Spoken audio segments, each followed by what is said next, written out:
Brian McMillan, Free for All Friday for the second day of May. Coming up, it's the Run for the Roses, 151 years of horse racing. So what about Pierre? Is he right or wrong? Is the city in trouble? He says not so much. What do you think? Good question. I mean, is the city in trouble? There's definitely a lot of turmoil that is justifiably making a lot of headlines, and so I guess you could say there's a lot of trouble in that way. But as far as like how's the city operating, you drive around, to me my water is perfectly fine. The city looks beautiful as always, and so I think I still think Palm Coast is a great place. So is it are we where we are because we don't have a city manager, we don't have leadership and kind of inmates running the asylum, do you think? Well, no, not necessarily, because I think that it's really about its relationship between city council and city manager also matters a lot. If the city council hires somebody, I don't know that.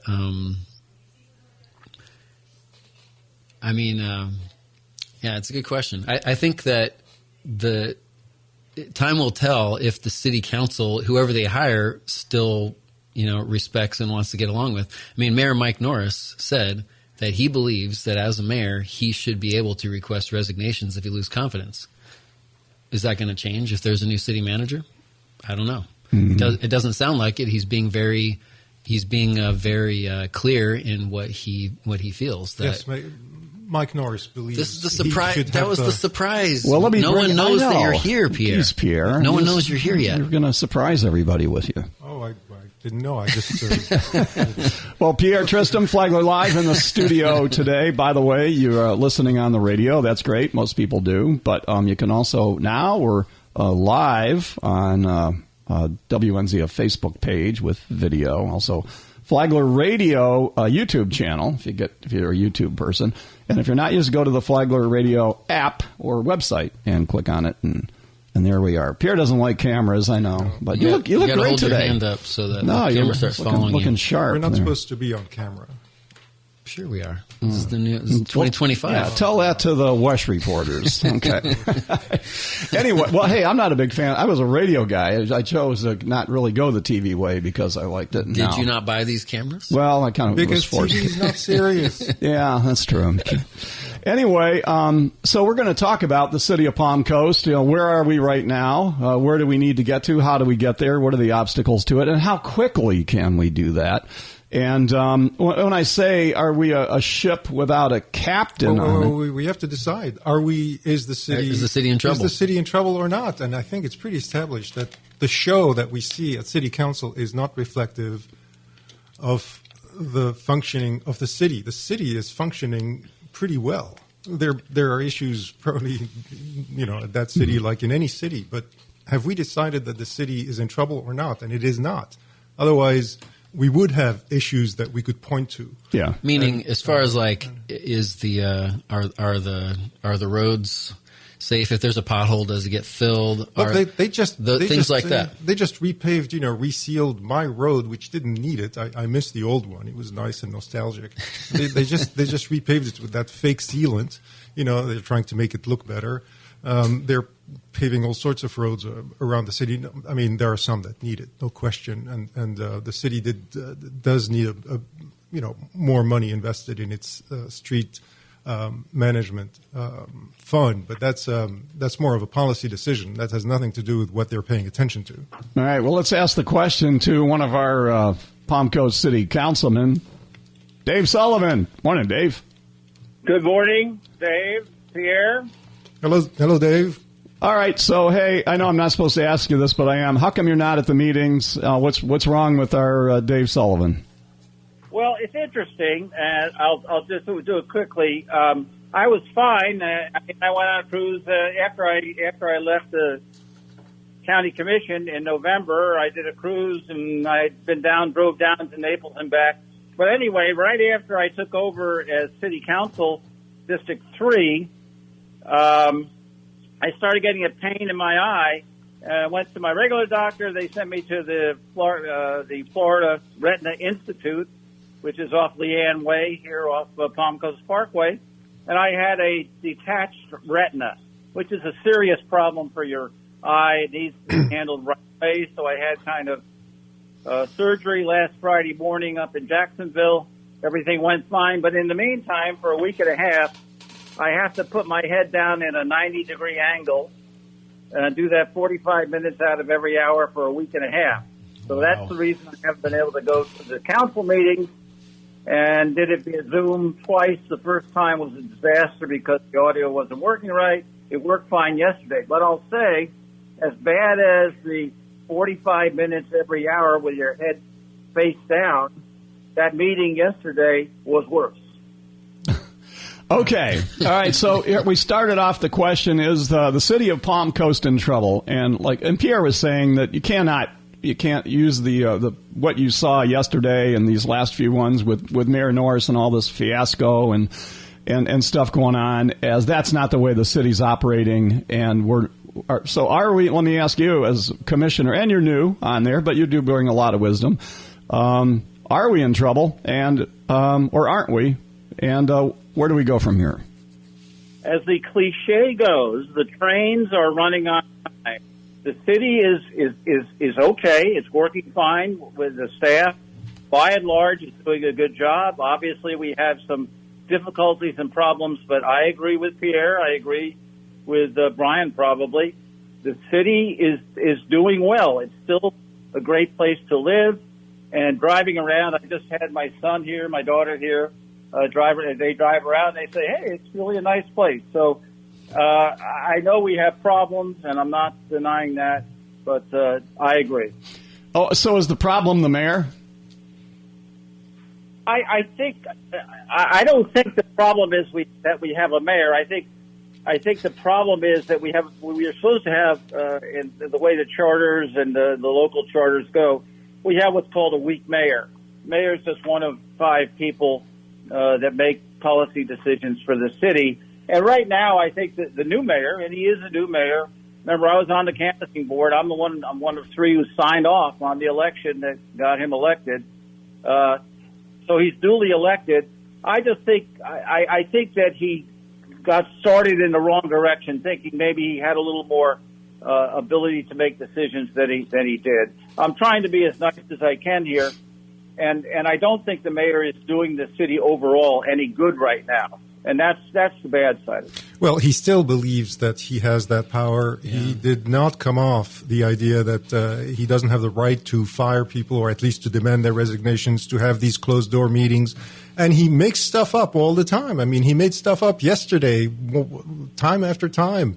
He's even making things up about that closed-door meeting that he was talking about needing because somebody supposedly had a quid pro quo with him over some development. And you know, you can't have somebody who's not willing to do his homework before spouting off from the dice. And he's not even willing to sit down with staff to prepare himself for meetings. That's not a mayor. I mean, that's just some showman. I think, you know, and the handful of people that fight. Here's what I believe. I believe that he believes he is right. I believe that he believes that he is onto something and he's going to save the town and end up being the hero. I believe there's some mental incapacity here. Well, I wouldn't go down that road. Well, It's not fair. Well, I wonder because listen, when somebody lies, and Pontieri called him out. She said, "Stop lying." When you have somebody in that position that lies and is caught in them and doesn't admit to them, there's a category of that. Which is a mental disorder. Well, I agree with you that he obviously, you know, we wish he wouldn't lie, which he does do, but we don't need to go down the road of mental disorder or not disorders. Well, if we're going to do an ethics investigation and turn it over to the ethics, wouldn't there also be a reason to have them analyzed? No, actually, no. So. Certainly not if you want to put it in the context of an ethics complaint, which itself is problematic because I'm not so sure that the The venue is the Ethics Commission, but they certainly are not interested and would not touch the idea of mental acuity by any means. I think all that distracts. I'm taking it in somewhat of a defense, like, he's doing the best he can. He doesn't know any better. I think all that distracts from the exactly. And I didn't get to watch the entire meeting yesterday, but I tuned in for part of it, and I think that Teresa Pontieri's point toward the end of the meeting was setting aside all the HR complaints, setting aside any kind of any other interpretation of facts. The question is the charter violation. Does the mayor have the authority to do what? Does he believe that his authority is limited by the charter or not? And right. I think that if we put anything else is just kind of fodder for playing a martyr kind of a situation, and we get distractions by all this is happening just because Mayor Norris supports the moratorium, all that kind of stuff. It really just comes down to is it appropriate for him to tell a staff member that you should resign or not? And the charter seems clear that that's not what the charter is designed to do. That's not what the mayor's role is. And he has not, any time that I've seen, shown any change in his attitude about it. Hasn't shown any remorse for it. He hasn't said, well, I really shouldn't have demanded the resignations. And he actually said, well, I didn't demand them, I requested them. Yeah. So he's just kind of is playing with those words like that. But if he were to say, I really shouldn't have requested in that meeting their resignations, things might be a little different, but they're not. He's doubling down on it. And the supporters, I think, are not necessarily I don't know that they feel like they agree with him that the charter is bogus. The charter was set up by ITT, and we don't even like ITT. No. If you listen to the people who surrounded me yesterday where I was sitting, no, they agree with him. Yeah, and they think that the charter and they're taking. I heard that so many times, several times, like 6 times yesterday. Somebody said, "Well, why are they upset about his conduct? Look at Trump; he's fine, and we just go on, and we want just to act the way he would. Let's not be troubled by the way he acts, kind of thing." So yeah, everybody believes, truthfully, when they get up there and they're emotionally speaking, regardless of the words, they're being emotionally honest in their beliefs of what is going on, whatever it is. I don't think there's anything to undermine or do. There's no purposeful intent to do damage to the city on anybody's part. I think everybody is up there, the mayor included, and his followers, that they believe this is something that needs to be done to make the city a better place. Whether there is an intent or not is, at this point, no more relevant because he is doing damage to the city.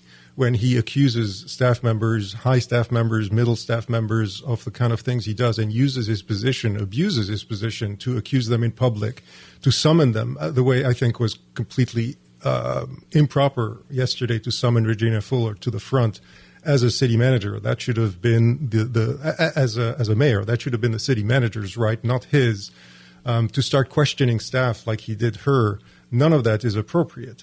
And to then go on and make these invalid claims from his position in public without documentation, you're doing damage. You're damaging people's reputation, and you're obviously damaging the city's reputation, and that's resulting in the consequences we saw with the city manager, with the disastrous city manager hiring process, which was never going to go well from the start because of this. Brian, go ahead, and then Dave Sullivan, hang in there. We're going to some questions for you. Well, I think that I think kind of what it shows is if you're trying to accomplish something, then you have to go at it there's 5 people up here. So my job, if I want to steer the city in a certain way, and that's everyone's prerogative. Everyone's got a vision. They were elected for a certain reason, and a lot of people appreciated Mike Norris's vision, so they elected him, and I think we shouldn't ignore that. So the question is, how do we get where we want to get? And I think that it would be I think it would be healthy for Mayor Norris to maybe lay out the vision and try to understand what does he want. But the next step is now persuade the city council members, and we're just getting a lot of 4-1s or whatever. And if there's no moratorium, if he wants a moratorium and that wasn't approved, so what's the next step? What other things could the city do? And we're having a strategic action, workshops coming up. All this stuff is going to be. That's the whole point of these next meetings. So a lot of good could happen from there as long as we go into it. The city council does, not we, but as long as the city council goes into it looking for, okay, now let's collaborate and try to get something done. And everyone is willing to help him. Mm-hmm. Everyone. Yeah. Okay. Including media, including the administration. And we offer him to come on the show here. He declines, but he's and Mike are always welcome. Including, the administration is extremely willing to help him. The city council wants to work with him. He's created his own island. So, Commissioner Dave Sullivan, where do you see we are right now, and where do we go? Because the next thing is Tuesday's city council meeting, and then we'll talk about that agenda a little bit. So, where are we right now, and what's next? Well, okay.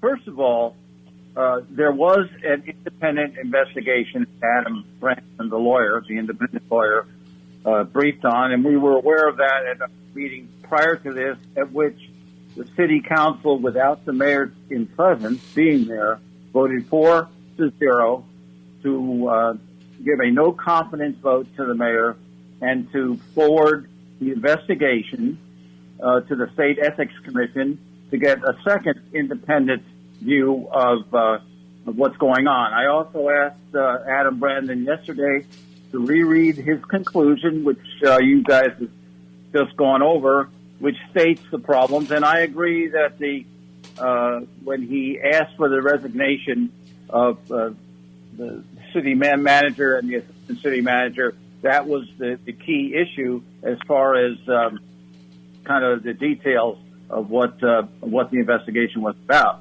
Now, so we've done that. We had the meeting yesterday, and absolutely nothing was decided. The only thing that was decided, even pushed the state ethics letter to Tuesday, and also Vice Mayor Pontieri asked that each of the statements in the independent report by Adam Brandon, that each person certify under oath that those statements are true. Now, so at that point, we go on, but it's going to be very difficult to conduct city business is every time we have a meeting, the first half hour is people who get up like they did yesterday and state their opinions about the mayor and the rest of it. So let me ask you a question, okay, on the format. I realize that's built into it. The whole public comment, to me it seems like way too much public comment. I know they get up, they comment, something happens, they comment. I know Pierre's going, well, you like it that way, but it seems like it really. No, you can't. I think you need to have. Yeah, you can't ever have too much public comment, and it's a reflection of who you have on the dice. In this instance, it's very often orchestrated. It's the same 6.5 dregs who go up and say the same things over and over. Most of them have no credibility, but you have to put up with it. We can't forget. You have to respond to it as well. I agree with that. And that's the way these meetings have been run. I'm not going to say that. So I go back. Well, at the county, we did it this way. I'm not going to talk to that. But like it or not, we have the public comment. It always leads off the various meetings. So we're going to be faced with that. It's going to be hard, but I think as a city council member, I'm willing to go through that and then try to get work done. Remember that the mayor is the acting chair. He's not the acting. He is the chair of the council, and he has a lot to do with how the meeting proceeds. In order for it not to go the way he wants it to go, we have to challenge that, and that ends up in another vote and so on and so forth. But I wanted to finish my other point. The council, including me, based on those 4-0 votes, that's about as far as we can go based on the charter as far as what we can do in regards to the mayor or any member of the council. It has to go to higher authority if any further action is to be taken.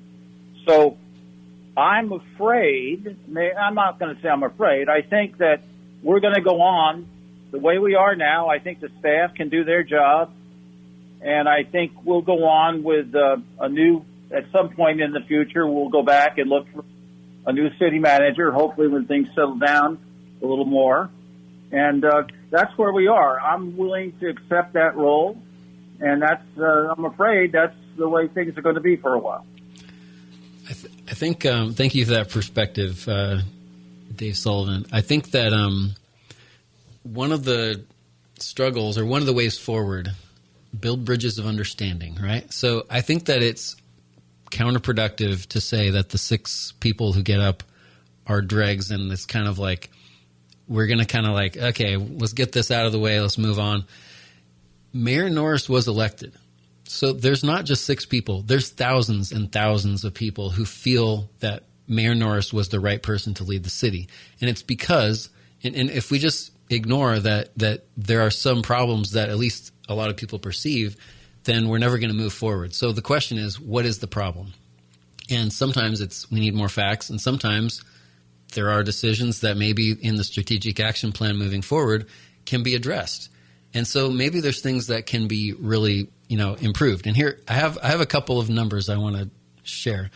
This is from a memo from Ray Tyner, Deputy Director of Community Development, to Lauren Johnston and Jason DiLorenzo, the Chief of Staff, analyzing the Palm Coast Park DRI, the Development of Regional Impact.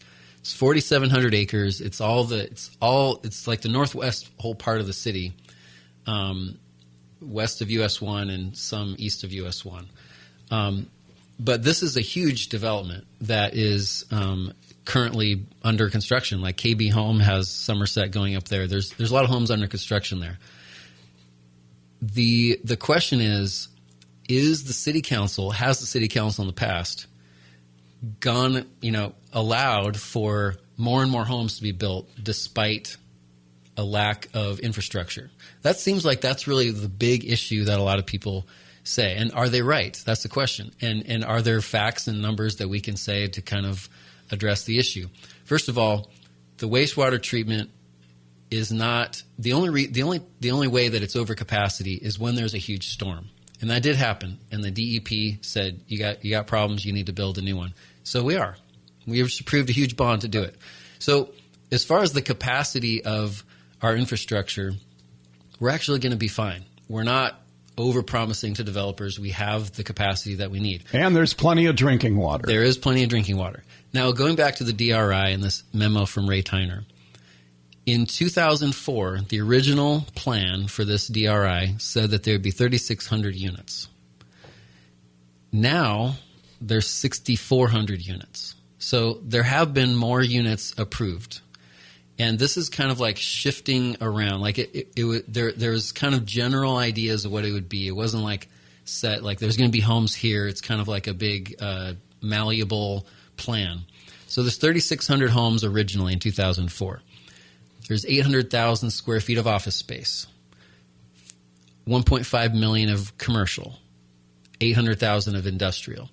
So while the homes that have been that are allowed have gone up from 3,600 to 6,400, the office space has gone down almost by half. 800,000, now there's only about 486,000 of office space. So it's down about 40%, let's say. Retail commercial was at 1.5 million square feet. Now it's at just over 1 million. So that went down by 30% in favor of doing more homes. Meanwhile, though, this is something that has been reported or has been claimed a lot of times and is actually incorrect based on what I'm seeing here. There were 800,000 square feet of industrial, 800,000 square feet of industrial in 2004.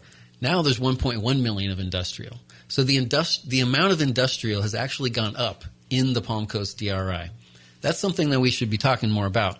The city council over the past 20 years has not taken away industrial land. It's actually added more industrial in that DRI at least. But there have been more homes. So I think that we need to understand, like, okay, was that a good path?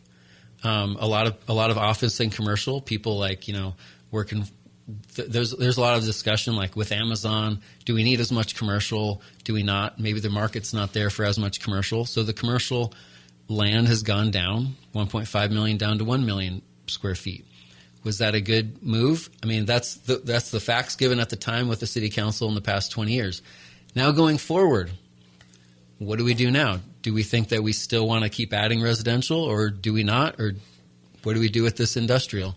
So I think that if we talk about those kind of numbers and a little bit less about, swamp builders, swamp peddlers, and things like that, let's just talk about now what can we do about it. All right. And one amendment, since you're all capitalists and you all believe in the market decides what happens, right? Yeah, we like money. Yeah, now, beyond the slogan, nothing to do with money. Beyond the slogan, if you have 2 billion square feet of commercial, it doesn't mean that the commercial space is going to be filled. Look at town center. You've got plenty. It's not getting filled except in drips and drabs. If you have 2 billion square feet of housing and it happens to get filled, that means the demand is there. The demand has been there in Palm Coast for housing. And people keep coming and saying, this is where we want to be. And we're very happy with the fact that we're joining other people in all these housing tracts. Otherwise, it wouldn't happen. Industrial is not going to. You can set all sorts of tracts for industrial, but you're not going to get it unless the market demands it, and it's not demanding it as much as housing. I don't see it as everybody makes this in the city. Makes this assumption that because we have too much housing and too little industrial, we're in crisis. Well, the tax base does not show that. Okay. And it hasn't shown it for 25 years. Because our tax rate is very low. The tax rate is very low. It's been low for a long time. It's been, We've been so lucky and blessed. Since John Netz and before. All right. So we don't have an issue there, I don't think. All right. Dave Sullivan, you've been listening to all this. Go ahead and give us your commentary. Well, I'm not going to talk much about things that I'm eventually going to vote on, but I will say this. I think there are ways for the city council, if we're just talking westward expansion, I'm not the expert here, just coming in, but maybe there's ways to emphasize the commercial and industrial, we're still going to have housing come in, as Pierre indicates, but I think there are ways to emphasize and force timing that may help a little here to make sure that we get some industry, some commercial, maybe this time ahead of the housing. Now we'll see. None of this has been decided yet. Finally, we still have the comprehensive plan to go through, that kind of thing that can have impact on this. But without saying where we go, I think there are ways for the council, in a reasonable, logical way, can force the ship to go in the direction that we want. Right. That hopefully will satisfy some of the concerns about building and overbuilding. All right, so make it simple for us, and we're going to let you go. We got to take a commercial break. So getting the ship right now where it is, give us the A, B, and C. What are the next 3 steps that need to be done, in your opinion, to get us on track, as far as actions taken by the city council? Well, I think there are a series of votes that we're going to take now, and we're going to have to do it without a new city manager. We're going to have to stick with the acting city manager we have, probably through the budgeting process. So we've got a number of things like comprehensive plan, that kind of thing, that have to get out of the way, strategic plans, all that kind of thing, and the budget. Once that's done, we then go on to a new attempt to find a city manager, and we have to at least get the situation regarding leadership, the mayor. We have to at least get that to the point. Hopefully Brian has laid out some thoughts on that, because I'm afraid no matter what we do at the council, I believe that Mayor Norris, as far as I can see, will be there as the chair of the board every time we have a meeting. So I think we have to deal with that, and as best we can. I wish I had an easy answer on all this, but I don't. But I think we have to keep things going. The staff is doing a good job, and I get through the next 3 or 4 months. Okay, all right. Dave, were you in fact born in the United States? Was I? Yes. Yes. Well, are you in fact a Christian as opposed to a Lebanese Muslim? Yes. Are you sure? Because, those rumors are beginning to creep out there. Oh, well, yeah, I know. Well, anyway, that's the sort of absurd comments that we're getting. It's that level of comments that we're getting at the city council, and that's why I'm saying that it's kind of ridiculous to take them seriously. But somehow, I've survived a lot of that over the years, and I've been here for 24 years. I love Palm Coast. I want nothing but good to happen here. I've committed my life to that at this point. Yeah, you survived Joe Mullins. What? You survived Joe Mullins. Okay, Pierre. All right. Hey, Dave, have a great weekend. Hope your eyeball gets better, and we look forward to seeing you in person on the dais at our Palm Coast City Council meetings. We should be fine. All right. Okay. Great. Thanks for being a good sport. All right. Nobody else would come on with Pierre, but other than Dave Sullivan today. All right. We're going to take a break. We'll be back. We have another mystery guest, and we've got Pierre in the studio. He's no longer a mystery, and Brian McMillan, and we've got you listening. We'll be right back. Are you wondering if that old paint in your garage is still any good? Bring it in. We'll let you know. And while you're at it, if you need to match a color, chip off some paint and bring it in. Our color matching is unmatched. Benjamin Moore, corner of Old Kings and Utility Drive. Palm Coast. The best fun place on Flagler Beach. Charlie D's Beach Bar and Grill.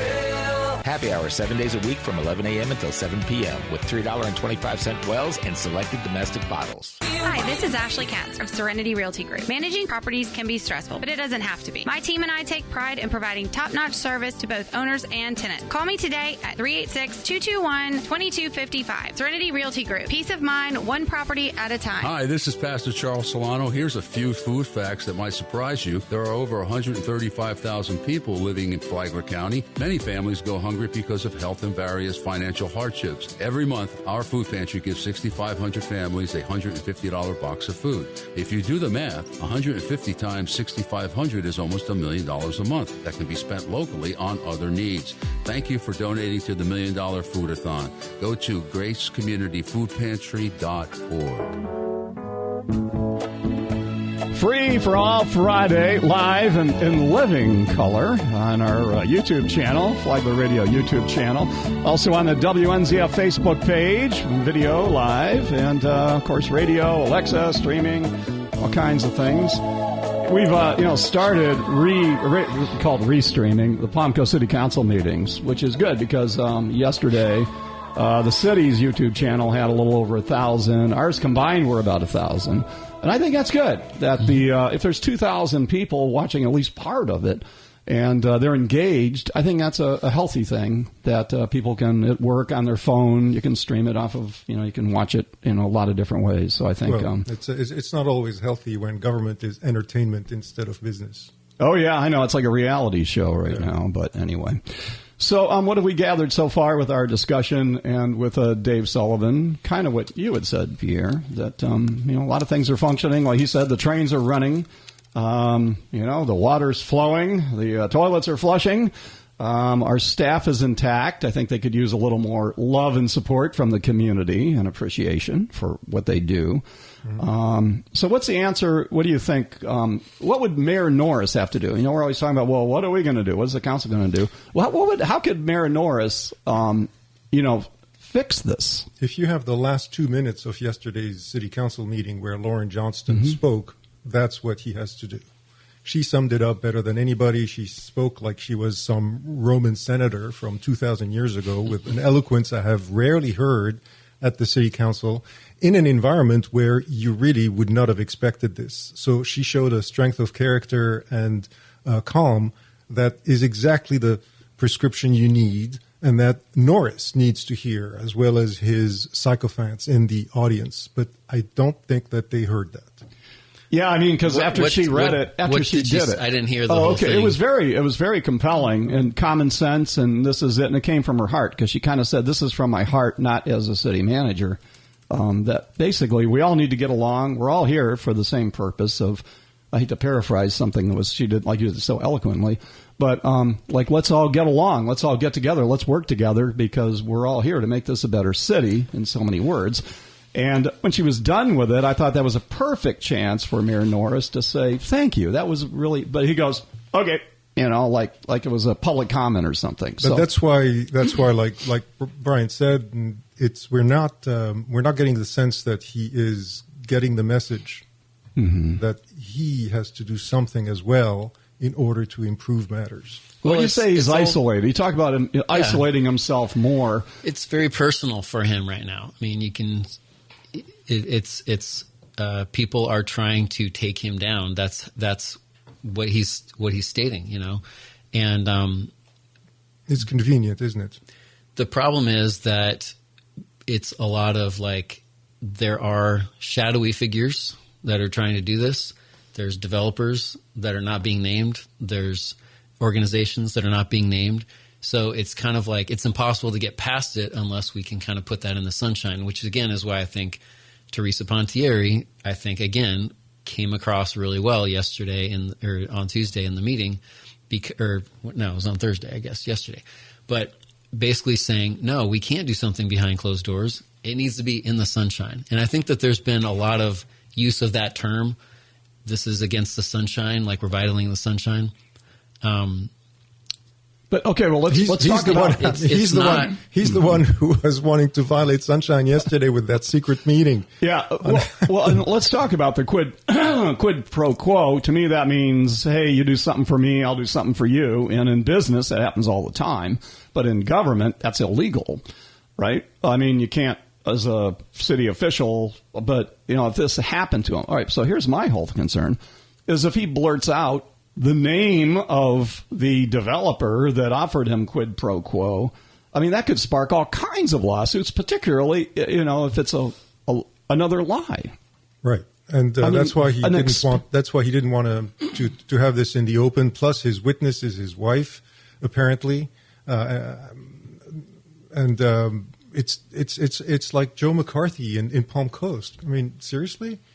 But Pontieri stopped him. I mean, we're not going to have that sort of thing. And the city attorney really came into his own yesterday and let him know that, those things, you just don't have that right to do these closed door meetings. I don't know why the statements given to the Lawson law firm need to then be reiterated under oath. I mean, not they have to repeat them, but I don't understand why they had to.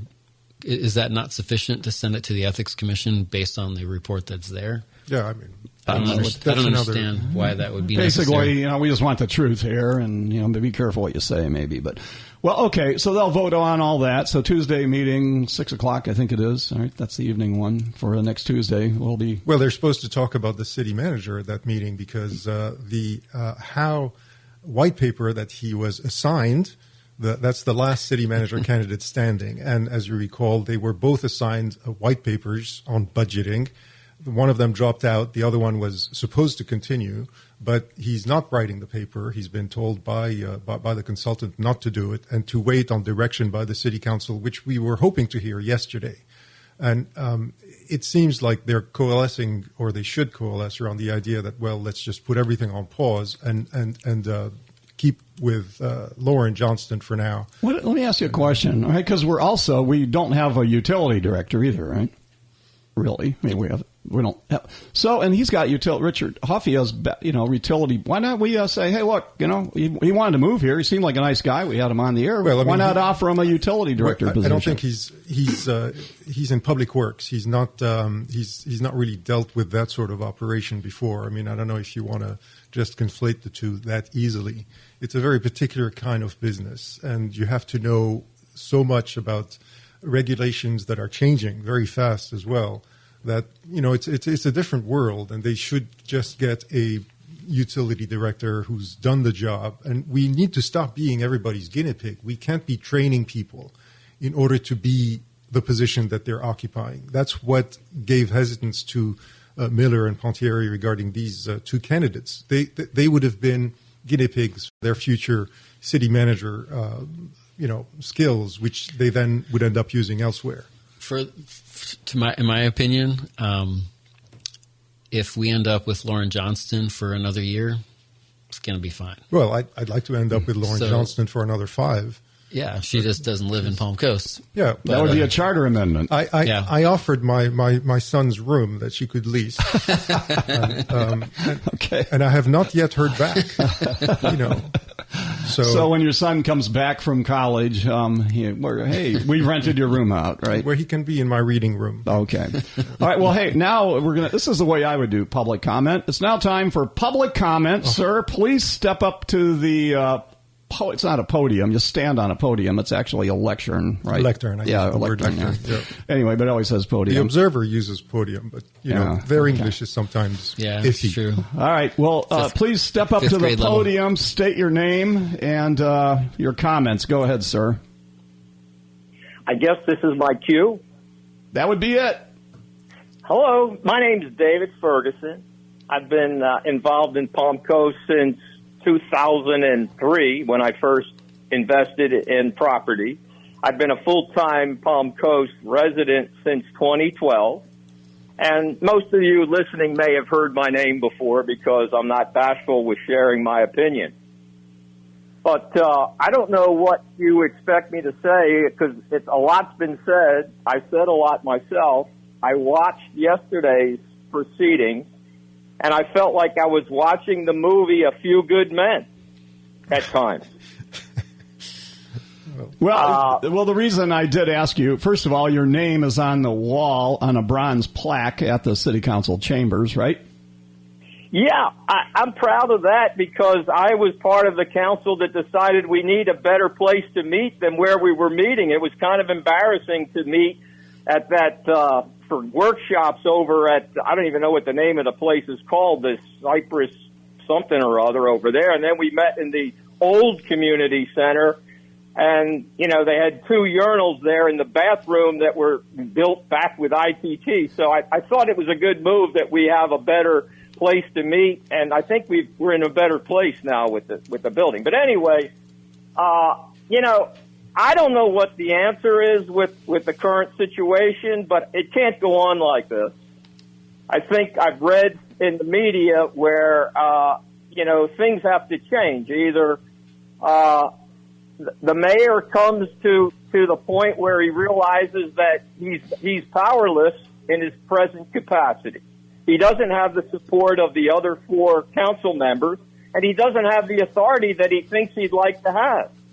And it comes down to that. Until he realizes what his role is, which frankly is more ceremonial than it is picking and choosing the 2 people that he can pick and choose, the city manager and the city attorney. He can't fire people without the consensus of the council. So until he realizes what his limitations are, we're going to be in this quagmire. But you just summed it up, Dave. If you said that he is isolated and he is irrelevant, then we're not really in a quagmire. The city is getting things done. The 4 have got their head in the right place, and things are moving. The question is whether he wants to be part of it or not. And if he doesn't, who cares?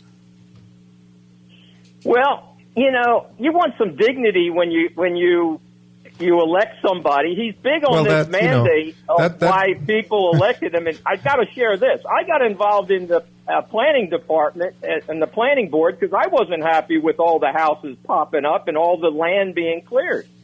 And, I'm with the mayor with slowing things down, but you got to do it judiciously. You just can't come in there and say we're going to shut everything down. So what is a way? What is a way? You're saying you want to slow things down. So what is a path forward if for those who feel the same way that you do?